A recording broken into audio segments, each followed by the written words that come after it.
سیدنا عثمان غنی رضی اللہ عنہ فرمایا کرتے تھے کہ جس انسان نے اپنے دل سے ظلمت کو دور کر لیا اس کی پہچان یہ ہے کہ قرآن مجید سے کبھی اس بندے کا دل بھر ہی نہیں سکتا.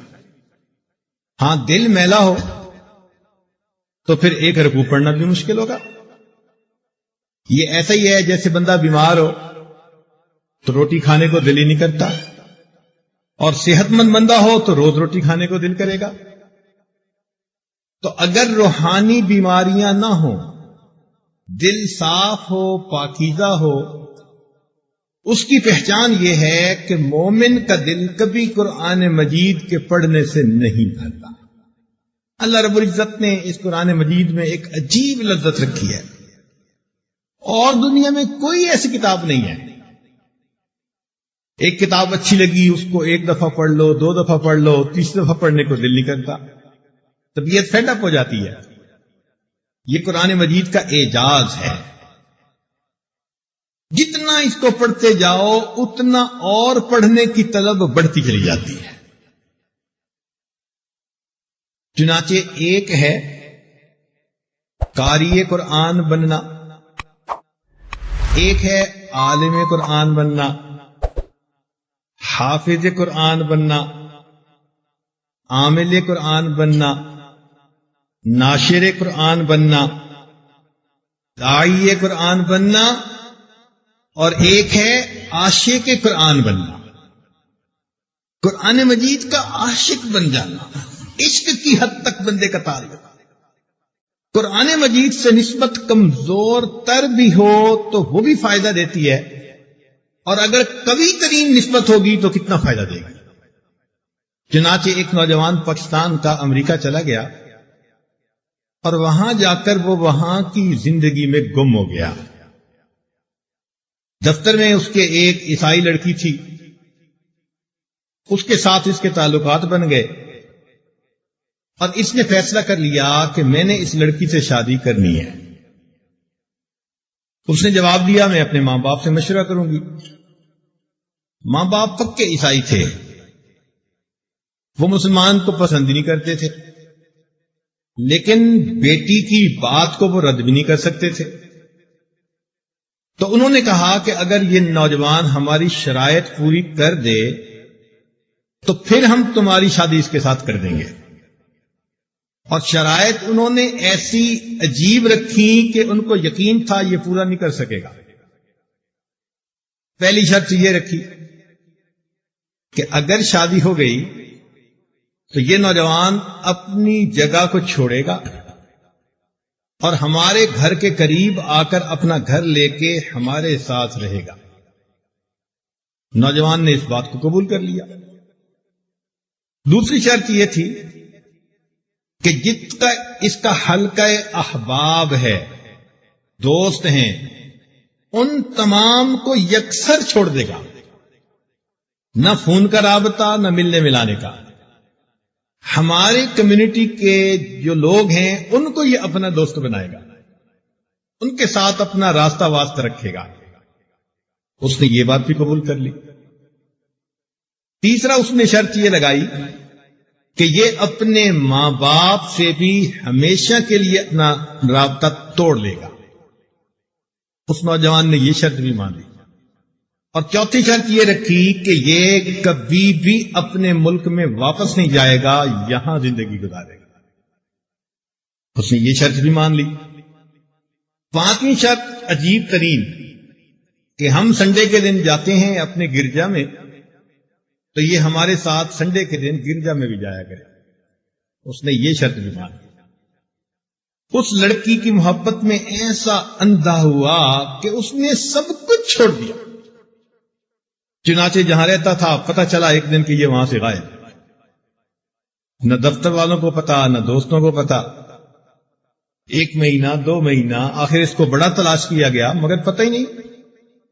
اور وہ ملک بھی اتنا بڑا ہے کہ کوئی گم ہونا چاہے تو بڑے آرام سے گم ہو سکتا ہے. وہاں لائف سٹائل ہی وہاں پر ایسا ہے.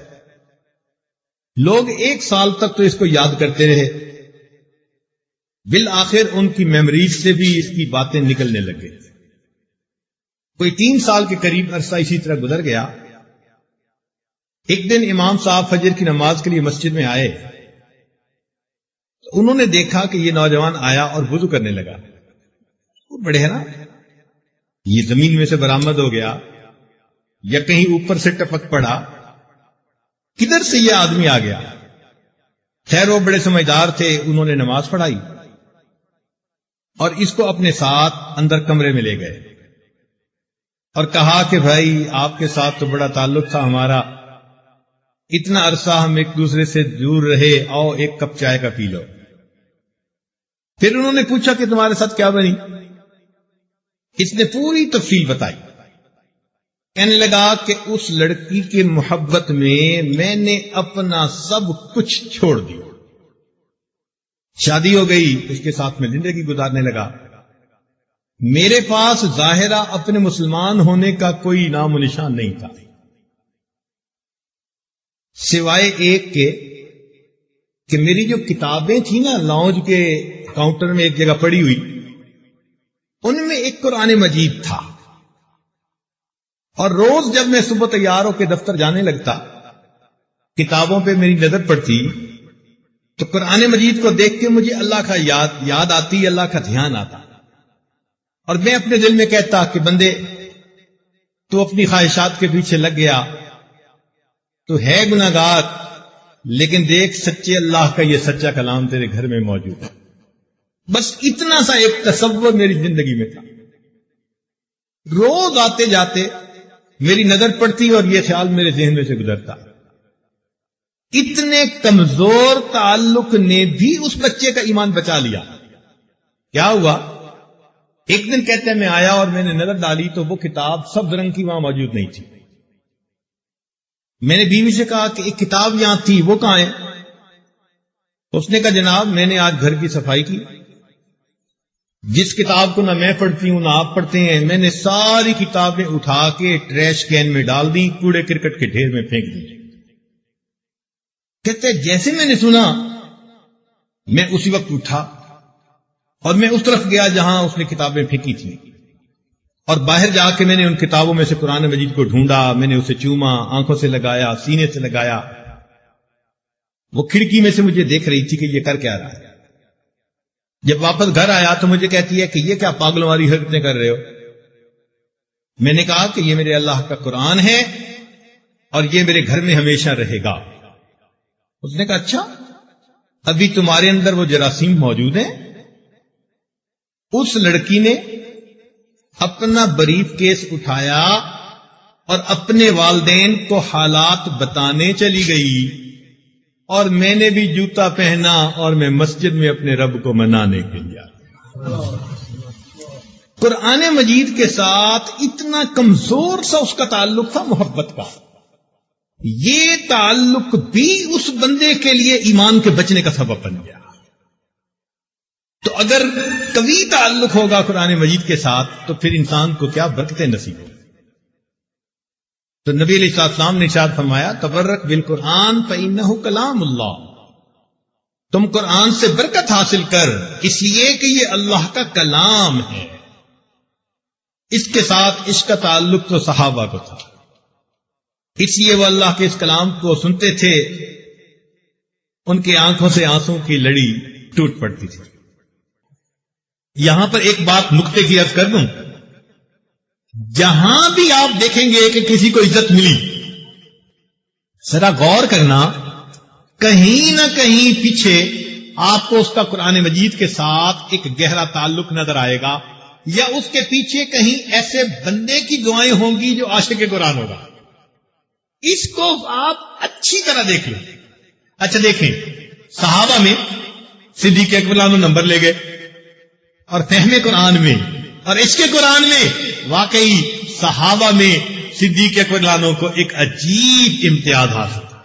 آج صدیق اکبر پر جب بہتان لگایا گیا، وہ فرماتی ہیں کہ میں اجازت لے کے نبی علیہ السلام سے والدہ کے گھر گئی، میں نے دیکھا کہ صدیق اکبر رضی اللہ تعالیٰ عنہ چارپائی پر بیٹھے ہوئے ہیں، قرآن پڑھ رہے ہیں، آنکھوں سے آنسو جاری ہیں، اور اللہ کا قرآن کی تلاوت کیے جا رہے ہیں۔ عاشق قرآن تھے۔ اسی لیے جب سورۃ النصر نازل ہوئی، صحابہ خوش ہو گئے، صدیق اکبر کی آنکھوں میں سے آنسو، پوچھا کیوں رو رہے ہیں؟ فرمانے لگے کہ انبیاء کرام ایک مقصد کے لیے آتے ہیں، جب مقصد پورا ہوتا ہے اللہ ان کو واپس اپنے پاس بلا لیتے ہیں۔ یہ سورہ نسل کے نازل ہونے میں مجھے اپنے محبوب کی جدائی کی مہک آ رہی ہے، اور واقعی بات وہی نکلی۔ جب نبی علیہ السلام کی وفات ہوئی تو صحابہ رضی اللہ تعالیٰ عنہ پر ایسا عجیب حال تھا غم کا کہ عمر لانو جیسے لوگ کھڑے ہو گئے تلوار لے کر کہ اگر کوئی کہے گا نبی علیہ السلام فوت ہو گئے تو میں گردن اڑا دوں گا۔ ایسے وقت میں صدیق اکبر اللہ عنہ نے سب صحابہ کو ایک جگہ اکٹھا کر کے پھر قرآن کی آیت پڑھی، وما محمد الا رسول قد خلت من قبلہ الرسل افإن مات او قتل انقلبتم علی اعقابکم۔ صحابہ کہتے ہیں آیتیں تو پہلے سے نازل ہوئی تھیں، لیکن صدیق اکبر کی زبان سے سن کے ہمیں یوں لگ رہا تھا جیسے اللہ کا قرآن آج ہمارے اوپر یہ نازل ہو۔ تو فہم قرآن میں سب سے آگے بڑھ گئے تھے۔ نتیجہ کیا نکلا کہ اللہ نے پھر صحابہ میں سب سے اول نمبر انہی کو عطا فرمایا، عزت دی قرآن نے ان کو۔ اور آگے آئیے، چنانچہ ائمہ فقہا میں سے ایک امام ایسے ہیں جن کو کہا جاتا ہے امام اعظم ابو حنیفہ رحمت اللہ علیہ، باقیوں کو امام کہا جاتا ہے، ان کو امام اعظم کہا جاتا ہے۔ ان کو یہ عزت کیسے ملی بھائی؟ ان کو یہ مقام کیسے ملا؟ اگر آپ غور کریں تو ان کے عشق قرآن کی وجہ سے اللہ نے ان کو یہ مقام عطا فرمایا۔ چنانچہ آتا ہے کہ رمضان مبارک میں 63 قرآن مجید تلاوت کرتے تھے، ایک دن میں، ایک رات میں، 30 ضرب 2 60 اور 3 قرآن پاک تراویح کی نماز میں۔ تو روزانہ قرآن مجید پڑھنے کی وجہ سے 63 قرآن مکمل پڑھتے تھے۔ قرآن مجید کے ساتھ ان کا ایسا تعلق تھا، اور آپ نے سنا ہوگا عشاء کے وضو سے فجر کی نماز پڑھتے تھے، پوری پوری رات اللہ کے قرآن کے پڑھنے میں گزار دیتے تھے۔ واقعہ لکھا ہے ان کے ہمسائے میں ایک بچہ تھا، وہ اپنے والد کے ساتھ گرمیوں میں چھت پہ سوتا تھا۔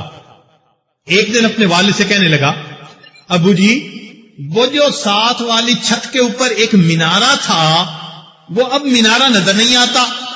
تو جب بچے نے یہ پوچھا باپ کی آنکھوں سے آنسو آ گئے، وہ کہنے لگے بیٹا وہ مینارہ نہیں تھا، وہ ابو حنیفہ تھے جو ساری رات اللہ کا کلام پڑھا کرتے تھے، اب وہ فوت ہو گئے، تو اس مینارے کو اب کبھی نہیں دیکھ سکے گا۔ اتنا قرآن پڑھتے تھے۔ چنانچہ ان کا شاگرد بننے کے لیے قرآن مجید کا حافظ ہونا شرط ہوا کرتا تھا۔ امام محمد رحمت اللہ علیہ آئے اور حضرت کی شاگردی اختیار کی۔ تھوڑے دنوں بعد حضرت نے پوچھا کہ بھائی قرآن مجید کے حافظ ہو؟ ان کا جی نہیں۔ اور میں تمہیں پتہ نہیں کہ میرے پاس علم حاصل کرنے کے لیے قرآن مجید کا حافظ ہونا ضروری؟ وہ کہنے لگے اچھا حضرت جاتا ہوں۔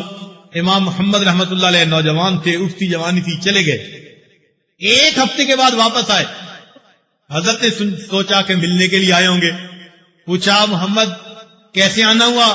کہنے لگے حضرت ایک ہفتے کے اندر پورے قرآن مجید کو مکمل یاد کرنے کے بعد واپس آیا۔ سیدنا امام اعظم ابو حنیفہ رحمت اللہ علیہ کا یہ عشق قرآن تھا جس کی وجہ سے اللہ نے ان کو یہ عزتیں عطا فرمائی کہ وہ امام اعظم کہلائے۔ باقی ائمہ کو بھی دیکھیں، امام شافعی رحمۃ اللہ کو اللہ نے قبولیت بخشی، کیوں؟ ان کے عشق قرآن کی وجہ سے۔ وہ خود لکھتے ہیں اپنے حالات میں، فرماتے ہیں کہ میں ایک مرتبہ مکہ سے مدینہ کی طرف چلا ایک قافلے کے ساتھ۔ ہمیں مکہ سے مدینہ طیبہ جاتے ہوئے 16 دن راستے میں لگے، اور میں نے 16 دن میں 16 مرتبہ قرآن مجید کو مکمل پڑھ لیا۔